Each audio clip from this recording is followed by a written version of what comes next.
Hello friends, ನಿಮ್ಮೆಲ್ಲರಿಗೂ ಮತ್ತೆ ಸ್ವಾಗತ ನಿಮ್ಮ ಅಕ್ವೇರಿಯಂ ಚಾನಲ್ ಕೇಸ್ ಅಕ್ವೇರಿಯಮ್ಸ್. ಇವತ್ತು ನಾವು ಮಾತಾಡ್ತೀವಿ ವಿಡಿಯೋ ಥಿಯೇಟರ್ ಬಗ್ಗೆ. ನಿಮ್ಮ ಹತ್ರ ವಿಡಿಯೋ ಥಿಯೇಟರ್ ತೊಗೊಂಡ್ಬರ್ತಾ ಇದ್ದಾರೆ ಅಥವಾ ನಿಮ್ಮ ಹತ್ರ ಆಲ್ರೆಡಿ ಕೊಂಡ್ಕೊಂಡಿದ್ದೀರಾ, ಇಲ್ಲ ಪ್ಲ್ಯಾನ್ ಮಾಡ್ತಾರೆ ಅಕ್ವೇರಿಯಂ ಶಾಪ್ ತೊಗೊಂಬರಬೇಕು, ಅಕ್ವೇರಿಯಮಲ್ಲಿ ಇಡಬೇಕು, ಮನೆಯಲ್ಲಿ ಇಡಬೇಕಂದ್ರೆ ಅದಕ್ಕೆ ಯಾವ ವಸ್ತುಗಳನ್ನು ನೀವು ಕೊಡಬೇಕು ಅದು ಪ್ಲ್ಯಾನ್ ಮಾಡ್ಕೊಬೇಕು ಮೊದಲು. ಯಾಕಂದರೆ ಇದು ಲೈವ್ ಅನಿಮಲ್ಸು, ಲೈವ್ ಫಿಶಸ್ ಅಂತ ಹೇಳ್ಬೋದು. ತೊಗೊಂಬಂದು ಕಾಸು ಸ್ಪೆಂಡ್ ಮಾಡ್ತೀರಾ, ತೊಗೊಂಬರ್ತೀರಾ, ಅಕ್ವೇರಿಯಮಲ್ಲಿ ಇಕ್ತೀರಾ, ಸ್ವಲ್ಪ ದಿನ ಆದಮೇಲೆ ಸತ್ತೋಗ್ಬಿಡುತ್ತೆ. ನಿಮ್ಮ ಕಾಸು ಕೂಡ ವೇಸ್ಟ್ ಆಗ್ತಾ ಇದೆ ಮತ್ತು ಲೈವ್ ಅನಿಮಲ್ ಸತ್ತೋದ್ರೆ ಅದು ಪಾಪ ಕೂಡ ಬರುತ್ತೆ. ಅದಕ್ಕೆ ಸ್ವಲ್ಪ ನೀವು ಜನರಲ್ ನಾಲೆಜ್ ತೊಗೊಬೇಕು, ಯಾವ ವಸ್ತುಗಳನ್ನು ಅದಕ್ಕೆ ಕೊಡಬೇಕು, ಯಾವ ಥರ ಕೇರ್ ಮಾಡಬೇಕು ಅಂತ ಇವತ್ತು ನಾವು ಕಂಪ್ಲೀಟಾಗಿ ಡೀಟೇಲ್ ಮಾತಾಡ್ತೀವಿ. ಸೊ ವಿಡಿಯೋನ ಲೈಕ್ ಮಾಡಿ, ಶೇರ್ ಮಾಡಿ, ಸಬ್ಸ್ಕ್ರೈಬ್ ಮಾಡಿ. ಈ ಥರ ಬಹಳಷ್ಟು ವೀಡಿಯೋ ನಾವು ತೊಗೊಂಡ್ಬರ್ತಾ ಇದ್ದೀವಿ. ಫಿಶಸ್ ಬಗ್ಗೆ ನಮ್ಮ ಚಾನಲ್ ಸಬ್ಸ್ಕ್ರೈಬ್ ಮಾಡ್ಕೊಳ್ಳಿ. ಈ ಥರ ಬಹಳಷ್ಟು ಇನ್ಫಾರ್ಮೇಷನ್ ನಿಮಗೆ ಸಿಗ್ತಾ ಇರುತ್ತೆ. First of all tank size ನೀವು ತೊಗೊಂಬರ್ಬೇಕಂದ್ರೆ ಕಲರ್ ಬ್ರೀಡ್ ಟೆಟ್ರಾಸ್ ಇದು ನೀವು ಮಿನಿಮಮ್ 6 ಅಥವಾ 6 ಜಾಸ್ತಿ ತೊಗೊಬೇಕು. 1-2 ನೀವು ಇಡೋಕ್ಕಾಗಲ್ಲ, ಯಾಕಂದರೆ ಇದು ಗ್ರೂಪ್ ಫಿಶಸ್ಸು. ಅದಕ್ಕೆ ನೀವು 6+ ತೊಗೊಂಬನ್ನಿ, 6 ಅಥವಾ 8 ಅಥವಾ ಆ ಥರ ತೊಗೊಂಬನ್ನಿ. 2-3 ಆ ಥರ ಇಡೋಕ್ಕೆ ಹೋಗಬೇಡಿ, ಯಾಕಂದರೆ ಇದು ಗ್ರೂಪ್ ಫಿಶಸ್. ಗ್ರೂಪಲ್ಲಿ ಇಕ್ಕಿದ್ರೆ ಇದು ಸೇಫಾಗಿರುತ್ತೆ, ಹ್ಯಾಪಿಯಾಗಿರುತ್ತೆ, ಹೆಲ್ತಿಯಾಗಿರುತ್ತೆ. ಮತ್ತು ಇದು ನ್ಯಾಚುರಲ್ ಫಿಶಸ್ಸು. ಬಹಳ ಜನ ಮಿಸ್ಕಾನ್ಸೆಪ್ಟ್ ಆಗಿದೆ, ಅವ್ರ ಮೈಂಡಲ್ಲಿ ಏನಾಗಿದೆ, ಇದಕ್ಕೆ ಇಂಜೆಕ್ಷನ್ ಕೊಡಿ ಕಲರ್ ಮಾಡ್ತಾರೆ ಅಂತ. ಆ ಥರ ಏನೂ ಇಲ್ಲ.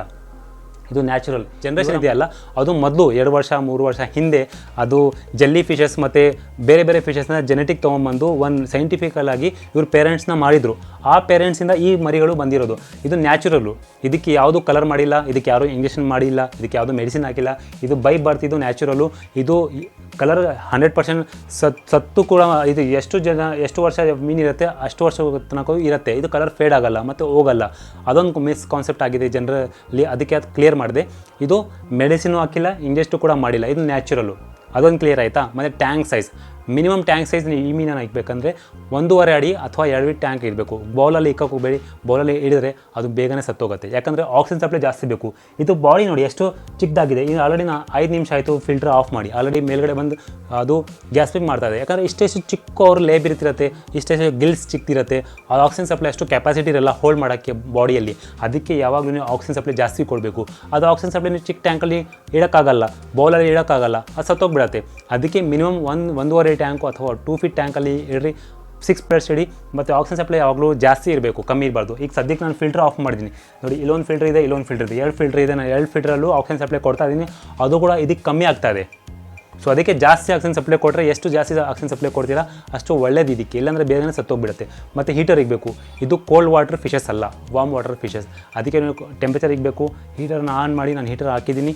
24-26 ಟೆಂಪ್ರೇಚರ್ ಇಕ್ಕಿ. ಜಾಸ್ತಿನೂ ಇಡೋಕೆ ಹೋಗಬೇಡಿ. 30-32 ಈ ಥರ ಫಿಶಸ್ ಬಾಯ್ಲ್ ಆಗಿಬಿಡುತ್ತೆ ಇದು ಸ್ಲೋಲಿ. ಅದಕ್ಕೆ 24-26 ಬೆಸ್ಟ್ ಅದಕ್ಕೆ. ಮತ್ತು ಫಿಲ್ಟರ್ ಸಿಸ್ಟಮ್ ಚೆನ್ನಾಗಿರಬೇಕು. ಕೆಳಗಡೆ ಸ್ಟ್ಯಾಂಡ್ ವಗರ ಬೇಕಾದ್ರೆ ಯೂಸ್ ಮಾಡ್ಬೋದು. ನಾನು ಟೆಂಪ್ರರಿ ಪರ್ಪಸ್ಗೆ ಇದು ಈ ಥರ ಸೆಟಪ್ ಮಾಡಿರೋದು. ಯಾವ ಇನ್ಫಾರ್ಮೇಷನ್ ಕೊಡಬೇಕು, ಸ್ವಲ್ಪ ವೀಡಿಯೋ ಮಾಡಬೇಕಂತ ನಾನು ತೊಗೊಂಬಂದು ಇದರಲ್ಲಿ ಹಾಕಿ ನಿಮಗೆ ವೀಡಿಯೋ ತೋರಿಸ್ತಾ ಇದ್ದೀನಿ. ಪರ್ಮನೆಂಟ್ ಸೆಟಪ್ ಅಂದರೆ ನಾನು ಬೇರೆ ಸೆಟಪ್ ಮಾಡ್ತಾಯಿದ್ದೆ. ಸ್ಯಾಂಡ್ ಆಗ್ತಾಯಿದೆ, ಇದರಲ್ಲಿ ಡ್ರಿ ಫುಡ್ ಆಗ್ತಾಯಿದೆ, ಸ್ವಲ್ಪ ಪ್ಲ್ಯಾಂಟ್ಸ್ ಆಗ್ತಾಯಿದೆ. ನಾನು ಒಂದು ಅಕ್ವೇರಿಯಂ ಶಾಪಲ್ಲಿ ಹೋಗಿದ್ದೆ. ಅಲ್ಲಿ ನೋಡಿದೆ ಕೆಲವು ಜಲ್ಲಿ ಫಿಶಸ್ ಥರ ಒಂದು ಪ್ಲ್ಯಾಂಟ್ಸು ಬರುತ್ತೆ, ಜಲ್ಲಿ ಗ್ಲೋ ಆಗೋ ಫಿಶಸ್ಸು ಬರುತ್ತೆ. ಯಾಕಂದರೆ ಬ್ಲೂ ಲೈಟಿಂದ ಏನಾಗುತ್ತೆ, ಇದು ಗ್ಲೋ ಆಗುತ್ತೆ. ಆ ಥರ ಪ್ಲ್ಯಾಂಟ್ಸು ಕೂಡ ಸಿಗುತ್ತೆ. ಅದೆಲ್ಲ ಹಾಕಿದರೆ ನೀವು ಅಕ್ವೇರಿಯಂ ಹಿಡಿದ್ರೆ ಭಾಳಷ್ಟು ಸುಂದರವಾಗಿ ಮೀನು ಕೂಡ ಕಾಣುತ್ತೆ, ಸೆಟಪ್ ಕೂಡ ಕಾಣುತ್ತೆ. ಆ ಥರ ಸೆಟಪ್ ಕೊಡ್ಬೋದು. ಎಷ್ಟು ನೀವು ಸ್ಪೆಂಡ್ ಮಾಡ್ತೀರಾ ಅಷ್ಟು ಚೆನ್ನಾಗಿ ಕಾಣುತ್ತೆ ಅಕ್ವೇರಿಯಮಲ್ಲಿ. ಇನ್ನೊಂದು ಬ್ಲೂ ಟ್ಯಾಂಕಲ್ಲಿ ಬ್ಲೂ ಫಿಶ್ ಬ್ಯಾಕ್ಗ್ರೌಂಡ್ ಕೊಟ್ಟು ಬ್ಲೂ ಲೈಟ್ ಹಾಕಿದರೆ ಭಾಳಷ್ಟು ಸುಂದರವಾಗಿ ಕಾಣುತ್ತೆ ಇದು ಮೀನು. One of the best fish in the aquarium hobby ಅಂತ ಹೇಳ್ಬೋದು. ಯಾಕಂದರೆ ಈ ಥರ ಮೀನು ಮಿಂಚತ್ತಲ್ಲ, ಇದು ಮ್ಯಾಜಿಕಲ್ ಫಿಶ್ ಅಂತಾರೆ. ಇದು ಮಿಂಚತ್ತೆ ಬ್ಲೂ ಲೈಟ್ ಕೊಟ್ಟರೆ. ಅದು ಯಾವ ಮೀನನ್ನು ನೀವು ನೋಡೋಕ್ಕಾಗಲ್ಲ. ಬೇರೆ ಮೀನು ಬರುತ್ತೆ, ದೊಡ್ಡ ದೊಡ್ಡ ಅರೋನ ಇರ್ಬೋದು, ದೊಡ್ಡ ಡಿಸ್ಕಸ್ ಇರ್ಬೋದು. ಅದಕ್ಕೆ ಜಾಸ್ತಿ ನೀವು ಕಾಸು ಸ್ಪೆಂಡ್ ಮಾಡಬೇಕು. ಕಮ್ಮಿ ಕಾಸಲ್ಲಿ ಬರಬೇಕಂದ್ರೆ ಈ ಥರ ಸಿಗುತ್ತೆ. ಸೊ ವಾರಕ್ಕೊಮ್ಮೆ 30% ನೀರನ್ನು ಚೇಂಜ್ ಮಾಡಿ, ಗ್ರೇವಲ್ ಹಾಕಿ, ಲೈಟಿಂಗ್ ಬ್ಲೂ ಯೂಸ್ ಮಾಡ್ಬೋದು. ಈ ಥರ ಬ್ಲೂ ಲೈಟಿಂಗ್ ಹಾಕಿ ದಿನಕ್ಕೆ 6 ಗಂಟೆ 8 ಗಂಟೆ ಕೊಡ್ಬೋದು. ಫಿಲ್ಟರ್ ಸಿಸ್ಟಮ್ ಮಸ್ಟ್ ಅದಕ್ಕೆ, ಮತ್ತು ಹೀಟರ್ ಮಸ್ಟ್ ಅದಕ್ಕೆ. ವಾರಕ್ಕೊಮ್ಮೆ 30% ಚೇಂಜ್ ಮಾಡಲೇಬೇಕು. ಅದೇ ನೀರನ್ನು ಲೈಫ್ ಟೈಮ್ ಇಡೋಕ್ಕಾಗಲ್ಲ, ಇಲ್ಲಾಂದರೆ ಇದು ಸಿಕ್ಕಾಗ್ಬಿಡುತ್ತೆ. ಸೊ ಈ ಥರ ನೋಡಿಕೊಂಡ್ರೆ ನೀವು ಆರಾಮಾಗಿ ಇಡ್ಬೋದು. ಇದಕ್ಕೆ ಫೀಡಿಂಗ್ ಏನು ಕೊಡಬೇಕಂದ್ರೆ, ಫೀಡಿಂಗಲ್ಲಿ ನೀವು ಇದಕ್ಕೇನು ಸಪ್ರೇಟ್ ಯಾವುದೋ ಫುಡ್ ಬರಲ್ಲ. ಭಾಳ ಜನ ಏನು ಮಾಡ್ತಾರೆ, ಇದು ಮಿಂಚುವ ಮೀನು ಮತ್ತು ಇದು ಒಂದು ಸುಂದರವಾದ ಮೀನು, ಡಿಫ್ರೆಂಟ್ ಆಗಿ ಮೀನು, ಇದಕ್ಕೆ ಬೇರೆ ಫುಡ್ ಏನಾದ್ರು ಬರ್ಬೋದು ಅಂತ ಯೋಚನೆ ಮಾಡ್ತಾರೆ. ಆ ಥರ ಏನೂ ಇಲ್ಲ. ಬೆಟಾ ಫಿಶ್ಗೆ ಮತ್ತು ಗಪ್ಪೀಸ್ಗೆ ಮತ್ತು ಟೆಟ್ರಾಸ್ಗೆ ಫೀಡ್ ಮಾಡ್ತೀವಲ್ಲ ಅದೇ ಫುಡ್ಡನ್ನು ಕೊಡ್ಬೋದು. ಮತ್ತು ಮನೆಯಲ್ಲಿ ಯಾವುದು ತಯಾರಿಸುವ ಫುಡ್ ಕೊಡಬಹುದು ಅಂದರೆ, ಮನೆಯಲ್ಲಿ ನೀವು ರೈಸ್ ಬರುತ್ತಲ್ಲ ಅದು ಕೂಡ ಬೇಕಾದ್ರೆ ವಾರಕ್ಕೊಮ್ಮೆ ಕೊಡ್ಬೋದು. ಅದು ಬಿಟ್ಟರೆ ಬ್ರೊಕೋಲಿ ಬಾಯ್ಲ್ ಮಾಡಿಕೊಡ್ಬೋದು. ಗ್ರೀನ್ ಪೀಸ್ ಮತ್ತು ಗ್ರೀನ್ ಪೀಸ್ ಬರುತ್ತೆ, ಗ್ರೀನ್ ಪೀಸು ಕೂಡ ಬಾಯ್ಲ್ ಮಾಡಿಕೊಡ್ಬೋದು. ಮತ್ತು ಕುಕುಮರ್, ಖೀರಾ ಅಂತ ಹೇಳ್ತಾರೆ ಹಿಂದಿಯಲ್ಲಿ, ಕಕ್ಕಡಿ ಅಂತ ಹಿಂದಿಯಲ್ಲಿ ಹೇಳ್ತಾರೆ. ಆ ಥರ ಸೌತೆಕಾಯಿ ಅಂತಾರಲ್ಲ, ಸೌತೆಕಾಯಿನೂ ಕೂಡ ಪೀಸ್ ಮಾಡಿ ಹಾಕಿದರೆ ಕೆಳಗಡೆ ಬಿಟ್ಬಿಟ್ರೆ ಅದು ಹೋಗಿ ಅದು ತಿಂದಾಗ್ತಾ ಇರುತ್ತೆ. ಈ ಥರ ನೀವು ವಸ್ತುಗಳನ್ನು ಆರಾಮಾಗಿ ಫೀಡ್ ಮಾಡ್ಬೋದು. ನಾನ್ ವೆಜಲ್ಲಿ ಏನು ತಿಂತಾರೆ ಅಂದರೆ, ನಾನ್ ವೆಜಲ್ಲಿ ನೀವು ಬೇಕಾದರೆ ರಾ ಚಿಕನ್ ಬರುತ್ತಲ್ಲ, ಅದು ಬಾಯ್ಲ್ ಮಾಡಿ ಅಥವಾ ರಾ ಚಿಕನ್ ನೀವು ಸ್ಮಾಲ್ ಪೀಸ್ ಹಾಕ್ಬಿಟ್ರೆ ಅದು ಕೂಡ ತಿಂದಾಗ್ಬಿಡುತ್ತೆ. ಬ್ಲಡ್ ವಾಮ್ಸು ಕೂಡ ಕೊಡ್ಬೋದು. ನಾನು ರೀಸೆಂಟಾಗಿ ಬ್ಲಡ್ ವಾಮ್ಸೇ ಕೊಟ್ಟಿದ್ದೆ, ಅದು ಕೂಡ ತಿಂದಿದ್ದಾರೆ. ನಾನು ಈಗ ಸದ್ಯಕ್ಕೆ ನಾನು ಫಿಲ್ಟರ್ ಆನ್ ಮಾಡ್ತೀನಿ ನೋಡಿ, ಯಾಕಂದರೆ ಮೇಲ್ಗಡೆ ಬಂದು ಗ್ಯಾಸ್ಪಿಂಗ್ ಮಾಡ್ತಾ ಇದ್ದಾರೆ. ಸದ್ಯಕ್ಕೆ ಆಕ್ಸಿಜನ್ ಸಪ್ಲೈ ಕೊಟ್ಟಿದ್ದೀನಿ. ಮೇಲ್ಗಡೆ ಇರೋ ಮೀನು ಎಲ್ಲ ಕೆಳಗಡೆ ಹೈಡಿಂಗ್ ಪ್ಲೇಸು ಕೂಡ ಕೊಡ್ಬೋದು. ಹೈಡಿಂಗ್ ಪ್ಲೇಸಲ್ಲಿ ಬೇಕಾದರೆ ಡೀಪ್ ಫುಡ್ ಆಗ್ಬೋದು, ರಾಕ್ಸ್ ಆಗ್ಬೋದು. ಯಾಕಂದರೆ ಕೆಲವೊಮ್ಮೆ ಇದು ಸ್ಟ್ರೆಸ್ ಆಗಿಬಿಡ್ತಾರೆ. ಸ್ಟ್ರೆಸ್ ಆದಮೇಲೆ ಅದು ಹೋಗಿ ಅದರಲ್ಲಿ ಬಚ್ಚಿಕೊಳ್ಳುತ್ತಾರೆ. ಬಚ್ಚಿಕೊಳ್ಳುವ ಸ್ಥಳ ಅಂತ ಹೇಳ್ತಾರಲ್ಲ, ಆರಾಮಾಗಿ ಹೋಗಿ ಅದಕ್ಕೆ ತಮ್ಮನ್ನು ಹೀಲ್ ಮಾಡ್ಕೊಳ್ತಾರೆ. ಈ ಥರ ನೀವು ನೋಡಿಕೊಂಡ್ರೆ ನಿಮ್ಮ ಆರಾಮಾಗಿ ಈ ಮೀನನ್ನು ಲಾಂಗ್ ಟೈಮಲ್ಲಿ ಇಡ್ಬೋದು. ಸೊ ಯಾವ ನೀರನ್ನು ಯೂಸ್ ಮಾಡ್ಬೋದು ಅದೊಂದು ಪ್ರಶ್ನೆ ಬರುತ್ತೆ.